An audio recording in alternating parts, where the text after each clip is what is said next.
Pak, ini mungkin eh, kiat-kiat untuk meraih kesuksesan di tengah pandemi ini apa sih langkah-langkahnya? Kan biasanya mungkin agak beda deh dibandingin dengan tahun lalu yang yang kondisinya tidak ada pandemi seperti ini. Ya, baik Pak Dayat, Ibu Intan. Ya, memang terasa ya. Tadi dari awal saya katakan tadi sangat terasa. Ya, dampaknya ada, tetapi ya sampai pada merosot itu tidak. Ya, tadi saya kembalikan, saya sangat berbangga kepada anggota kita. Kalau anggota sih saya selalu sebutnya raja-raja dan ratu-ratu. Raja-raja dan ratu-ratu yang tidak pakai sendal, makan sirih pinang, pakai sarung, itulah raja-raja dan kekuatan yang ada di Kopdi Swasari, dan mereka bisa membuat menara. Bukan yang hebat itu bukan JM, bukan. Yang hebat itu bukan pengurus pengawas, tetapi yang hebat itu adalah raja-raja dan ratu-ratu itu. Tanpa raja-raja dan ratu-ratu ya semua pasti tidak ada. Ya, paling pertama kita memanage yang keberpihakan, memanage tidak boleh mencari keuntungan, dan kita semuanya open.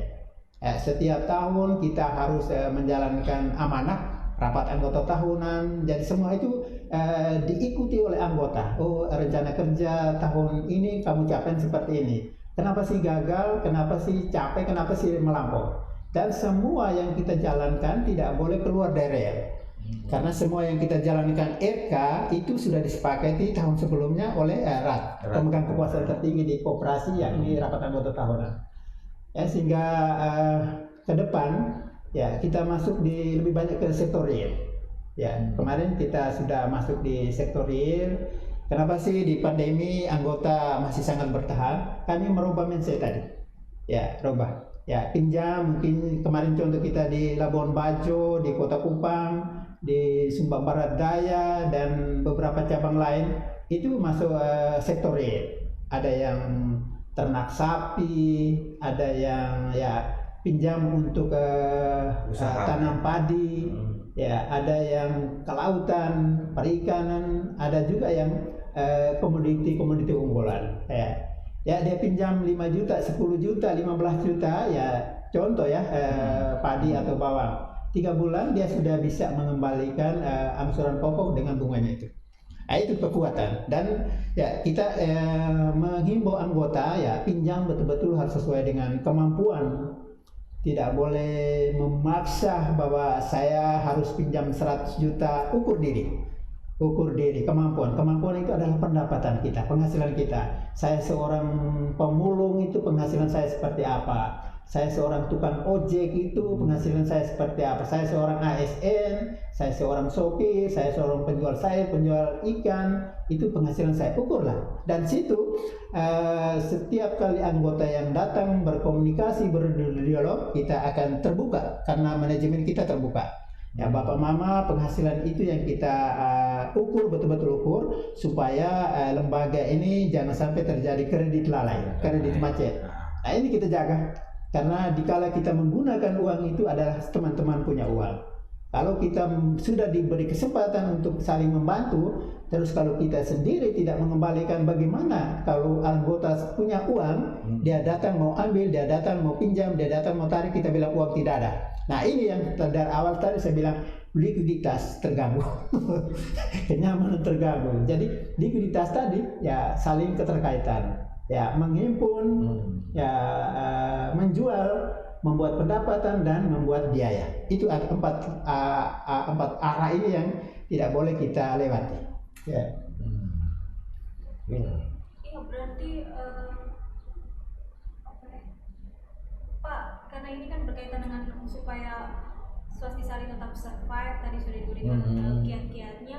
Nah, ini kan ada program pemerintah yang relaksasi untuk koperasi apa. Kalau Swastisari memanfaatkan itu relaksasi yang diberikan oleh pemerintah yang diinisiasi oleh OJK. Ya, memang terima kasih Nona Intan, Ibu Intan. Terima kasih relaksasi ya. Itu memang dari awal sudah dihimbau oleh pemerintah, disampaikan bantuan pemerintah ya. Tetapi relaksasi itu berarti penyertaan dari luar ya. Penyertaan dari luar, bagaimana kita berpartisipasi supaya ketahanan dari lembaga ini. tadi kalau saya bilang tadi Selasih kan likuiditas sangat nyaman, aman. Jadi ya penyertaan dari luar tidak usah, karena prinsipnya gini ya, misalnya kita pinjam modal luar itu juga sama dengan kita membayar bunga. Bunga. Contoh misalnya LPDB, Lembaga Penyaluran Dana Bergulir dari Kementerian Koperasi RI Republik Indonesia, itu kan kita pinjam dalam bentuk pinjaman, modal pinjam, dan kita harus kembalikan ke kas negara. Kewajiban primer COVID untuk membalikan kewajibannya setiap bulan ke kas negara. Ya, kenapa? Karena Sulawesi Sari produk simpanannya begitu sangat diminati, kita kelola, kita kaji suku bunga simpanan. Ya, setelah itu bagaimana kita menjual dengan suku bunga yang ya tidak usah untung besar-besar lah.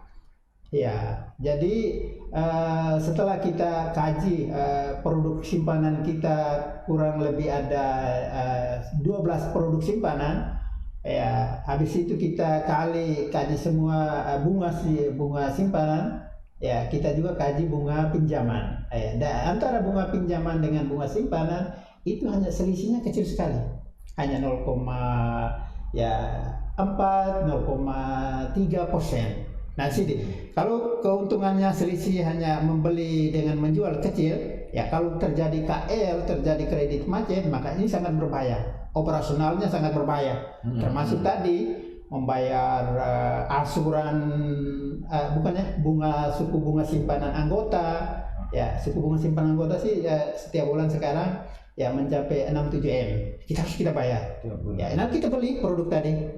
Terus kita menjual kalau seandainya macet, ya bagaimana sih kita bisa membayar, menyeimbangkan antara biaya dengan pendapatan, juga beban-beban biaya yang lain. Ya contoh ya, Sulawesi Sari ini kan ya istilah lembaga merawat, bersahabat, berteman dengan anggota itu sampai mati, bahkan sampai pada pemakaman. Ya bersahabat, berteman. Jadi bukan hanya dikala dia simpan kita bersahabat, dikala dia pinjam kita bersahabat, tetapi kita berteman, bersahabat itu sampai mati, bahkan sampai pada pemakaman. Ya, dikala anggota kita meninggal dunia, solidaritas, kebersamaan, subsidi dari anggota kita, ya ada dana kematian minimal 8-9 juta, itu di luar simpanan. Di luar simpanan. Ya simpanannya mungkin 1 juta, tetapi kalau dia mati ya minimal simpanan dana kematian sudah 8 juta, 9 juta. Nah ini kan meskipun hanya simpanannya hanya 1 juta. Ya, ada yang simpanan baru ratusan ribu. Ya, tetapi kalau misalnya contoh ya di daftar ini hari sebentar malam ya mengalami kesehatan ya akhirnya ya meninggal. Ya itu simpanannya mungkin baru 250.000 ya, kewajiban lembaga ya kasih 8 juta dana kematian. Ini kan soliditas yang sangat kuat. Dan di sini kelebihan Sulawesi Sari. Sehingga kenapa sih masyarakat atau sangat berminat mau bergabung di lembaga KSP Koop di Sulawesi Sari. Ya. Rasa keluarganya tinggi sekali. Solidaritas kebersamaan ya. Ya. Mungkin bisa dijabarkan stimulan-stimulan apa yang diberikan oleh Koperasi Sulawesi Sari? Ya tadi dari awal kan sudah dikasih tahu tadi ya, dikala era COVID ini kan ada beberapa kemudahan ya, kita tidak memaksa anggota kita bahwa ya angsuran pokok harus 100%. Pembayaran angsuran contoh misalnya di dalam bulan ini si Maria tadi ya, si Maria contoh misalnya mengembalikan total 1 juta contoh ya, 1 juta itu pokoknya 750.000, terus bunganya 200.000, sisanya itu masuk di simpanan. Ya tidak selamanya bahwa Maria harus membayar 1 juta. Tetapi bisa saja membayar 500.000, 600.000 itu bisa. Dengan catatan pokok yang sisa kita masih beri tenggang waktu untuk beberapa bulan ke depan. Atau misalnya setelah angsuran itu jatuh tempo, ya dia melanjutkan lagi karena masih ada saldo pinjamannya. Sementara apa namanya, bunga harus bayar lah. Harus bayar. Kalau tidak lembang kita mati. Tapi ya, ada SAU anggota itu diambil dari situ. Ya, beban suku bunga ambil dari situ. Terus beban ATK, beban perawatan lain, Ya, beban tenaga operasional, kerja, karyawan di situ. Ya, kalau memang kita ya tidak apa namanya, tidak cepat rasa memiliki hak dan kewajiban, nah itu perusahaan sangat berbahaya ya. Dan kami yakin sekali ya anggota-anggota kita ini sangat luar biasa dan sangat mencintai ya. Di era Covid sekalipun jam 7 pagi ya karyawan belum datang, mereka sudah datang antri di kantor. Padahal ramai sekali itu setiap hari, apalagi di akhir bulan. Itu satu hari bisa sampai ya 1.000 lebih anggota. Jadi 1.000 lebih itu dari sekian kantor yang ada di kota Kupang ini dan di cabang-cabang yang lain. Selain pembayaran angsuran yang tidak 100%, masih ada lagi stimulan lain? Ya tadi denda, penalti. Misalnya kemarin karena Covid 2-3 bulan ini ada penalti ya. Penalti kita tidak usah pikirkan dulu, tidak usah pikirkan. Terus misalnya ternyata bunga di era Covid ini bunga tunggakannya 4 bulan. Ya dikompromikan, masih bisa dikompromikan. Tidak mungkin sih dia bayar 100%. Yang paling pertama bahwa dia berpikir untuk maju anggota.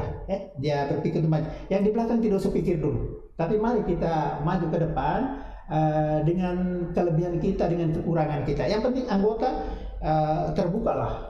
Terbuka, jangan spekulasi itu tidak boleh. Jangan utang A, utang B, utang C, tidak boleh. Itu karena kita buka utang A, utang B, utang C itu suatu persoalan kita tidak bisa menyelesaikan. Mata rantai persoalan kita tidak bisa selesaikan. Tetapi mari kita secara terbuka pinjam untuk investasi, katakan benar, pinjam untuk investasi, pinjam untuk menambah modal, pinjam untuk kios, pinjam untuk investasi kos-kosan, pinjam untuk sektor real. Mari, itu yang kita menyampaikan di kala kita diskusi di kala mau pencairan. Ya. Lebih diutamakan yang untuk usaha, Pak ya. Ya, lebih diutamakan adalah sektor real tadi, usaha-usaha produktif. Ya, anggota tadi macam jual bubur kacang, jual kelapa muda, jual helm, jual ikan bakar. Juga anggota kita misalnya dia ambil pick up untuk muat ikan dari pantai bawa ke gunung. Ya, dia pulang dari gunung bawa pisang, bawa ubi, datang jual di kota.